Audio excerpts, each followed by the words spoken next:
Joe is the most overlooked character in Family Guy, but in reality he has incredible influence. Men, form up Crippletron!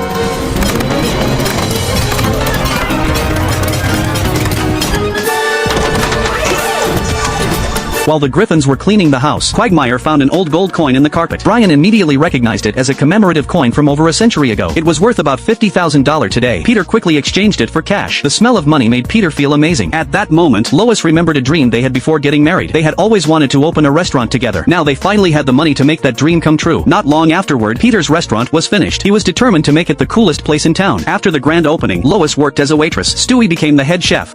The guy at table 7 complained there's not enough juice on his prime rib. Oh, did he now? Let me take care of that for him.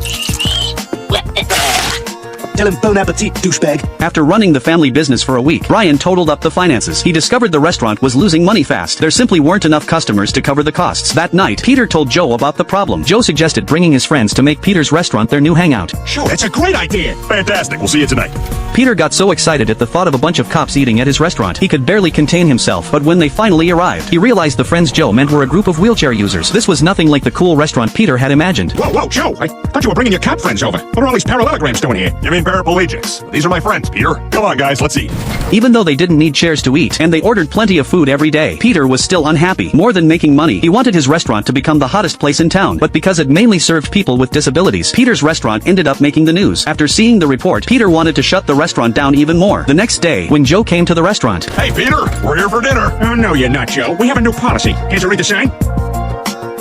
Peter bluntly said he didn't want people like Joe hanging around anymore. He wanted the trendiest restaurant in town, not a place full of people who brought their own chairs. Joe felt deeply insulted by those words. After all the years they'd been best friends, he realized Peter had always looked down on people with disabilities. Fine, if that's the way you want it, but we're not gonna go down easy. Okay, that was easy, but I'll be back with more handicapped guys. The next day, a crowd of wheelchair users gathered outside Peter's restaurant. Joe gave Peter one last chance to take back the ban, but Peter stood confidently on the rooftop, completely unafraid. Little did he know, Joe was about to unleash his ultimate move. Men, form up Crippletron!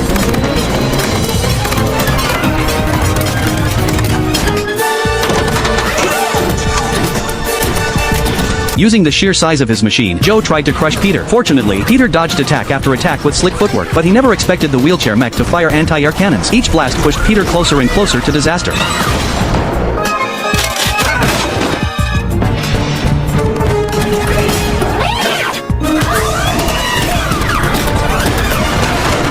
In the end, both Joe and Peter were left battered. The $50,000 restaurant went bankrupt. Peter was crushed so badly that he could no longer walk, leaving him in the same situation as Joe. Only then did Peter truly understand what Joe had been living through. In the end, Peter realized how hard life had been for his best friend. He sincerely apologized to Joe.